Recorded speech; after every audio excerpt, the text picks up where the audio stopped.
How's it going, everyone? In this video, I'm setting up a new Fitbit Charge 4 for someone, and I thought I'd document the setup process. I got it for around 185 US dollars or 8,990 Philippine pesos on Lazada, one of the two leading Southeast Asian online retailers. This video won't be a review. The charge line hasn't changed dramatically, just incremental refinements per generation.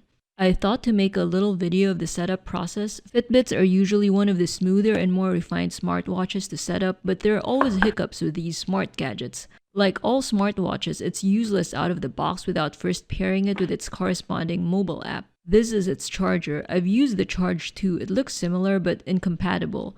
I don't know if it's interchangeable with the Charge 3 charger though.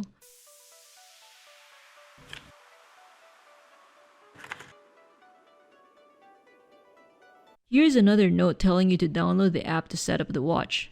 It comes with another band for larger wrists. Just like the past models, the bands are of a proprietary snap-on, snap-off style, but they're pretty easy to take off with no tools needed.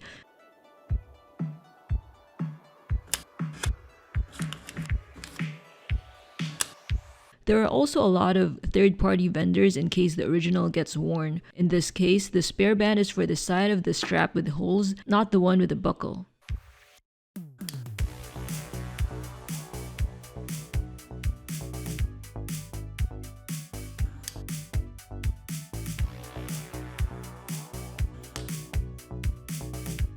The past models used to be sold as large or small, but Charge 4 is sold as just one model, large or small, with a second band in the box to convert it to large or small. The user upgraded to the Charge 4 because his Charge 2 finally died after 4 years of use.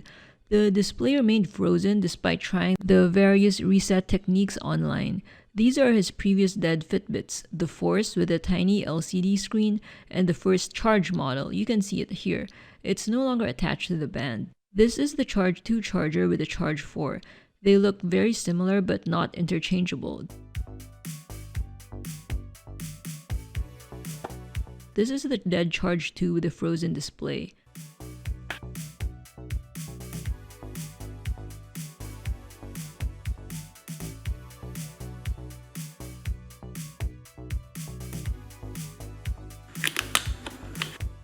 It's straightforward to charge it. Like the previous models, you align the gold pins in the rear of the tracker to the gold pins on the charger. The charger is a cutout for accessing the power button of the watch while it's in its cradle.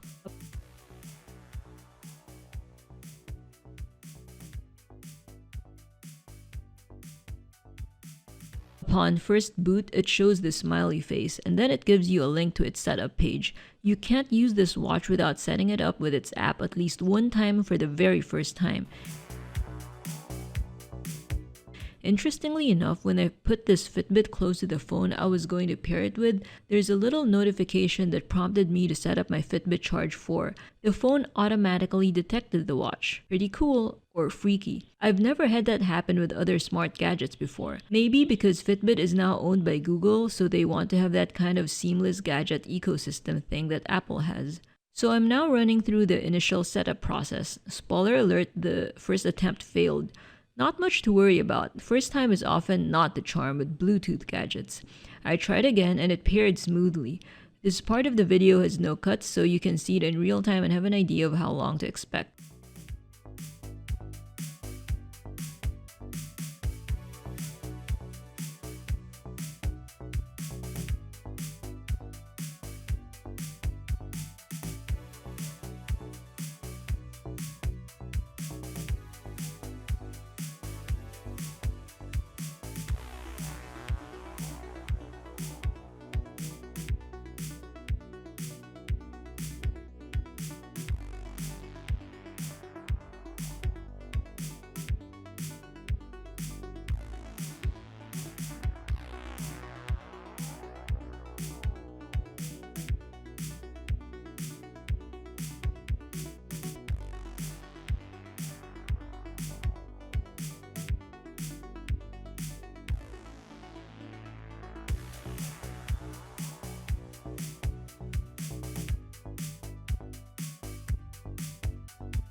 Okay, the second time is the charm and there's a check mark on the watch's screen. And as with all new smart gadgets, they want you to install updates, so that's what I did here. So it won't get too boring. I didn't let the video clip run in real time this time, but you can see how long it took by tracking the phone's clock on the upper left of the phone screen.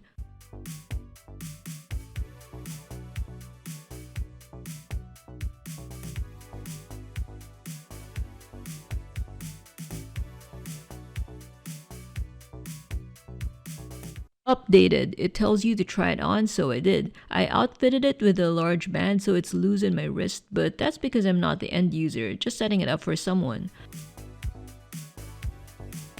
The app then runs through a very basic tutorial on how to operate the watch. Just some basic watch gestures. You can read the instructions in the phone screen. Swiping up shows you your basic fitness stats like pedometer, stairs climbed, heart rate, etc. Pressing the power button brings you back to the watch face. Swiping from top to bottom shows you notifications.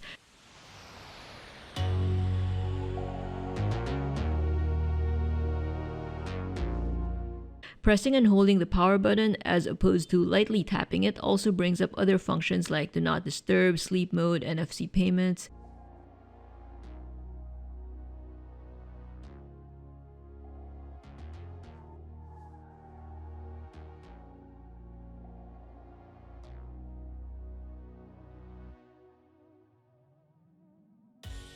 You can see a list of paired Fitbit devices in the app. I deleted the Charge 2 from this list because it's defective already.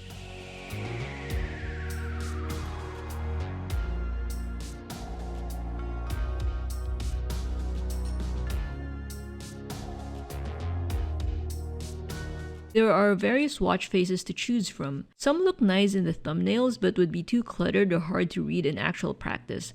I also prefer the watch faces that show the time, day, and date.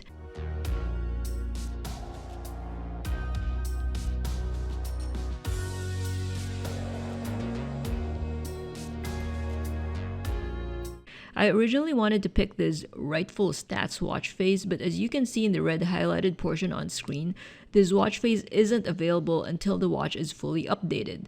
The app is already the latest version, and I updated the watch earlier during the initial setup, but after I looked online, it said that the current firmware is not the latest, and if I wait a day or two, just let the app and the watch run, the update to the latest firmware will show up. I didn't see any button to force search for the firmware update manually. Next thing I did was to choose which apps are permitted to send notification to the watch.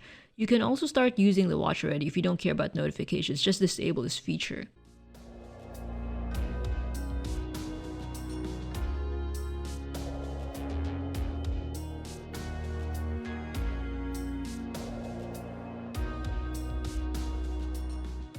Swiping from right to left on the watch will show you some built-in apps, and you can customize what to see from this screen on the app. You can also control your music with Spotify and only Spotify, which is strange since Google owns Fitbit now. You'd think they'd let the watch control their own YouTube music service. So this firmware version that ends in 78.33 is what the initial setups update installed, but there's an even newer one apparently, because I wasn't able to install the watch face I wanted without it. And long pressing on the power button now only shows do not disturb and screen wake, no sleep mode. The newer firmware will add sleep mode to that long press menu. Do not disturb is just like a silent mode that you manually turn on and off, while you can set a schedule for sleep mode in the app.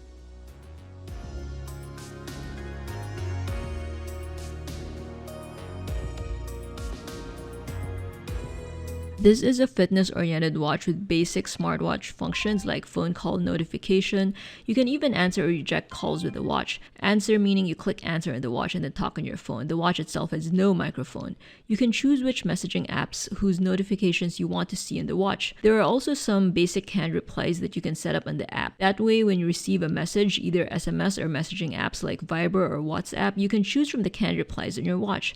Needless to say, you can't type on the watch. There's no keyboard for this tiny screen. Since I couldn't install my preferred watch face without the newer firmware that I could not manually download, I chose Retro Double Stats instead. It's an easy to read face with the important stats shown on screen that you can see at a glance. I recorded the previous part on October 12, the day the watch arrived. We're now in part 2, recorded October 15. The long-awaited firmware update has arrived. The app tells you to hold tight that it could take over 30 minutes. I'm not going to let the following clip run in real time to prevent boredom. You can look at the phone's clock to keep track of the elapsed time so you can have an idea of how long to expect. Luckily, it didn't take half an hour.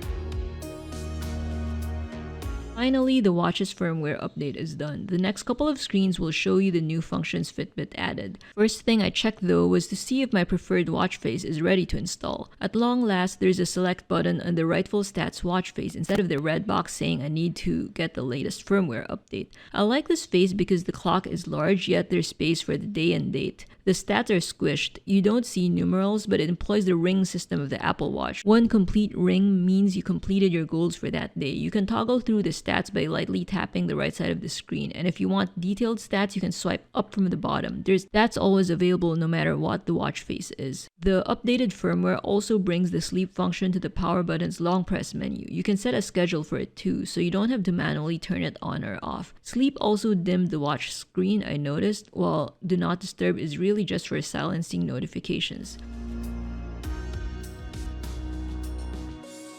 There is a heart rate sensor in the rear like the past few Charge models, but remember, this is a fitness tracker, not a hardcore medical device, so don't take its readings as gospel.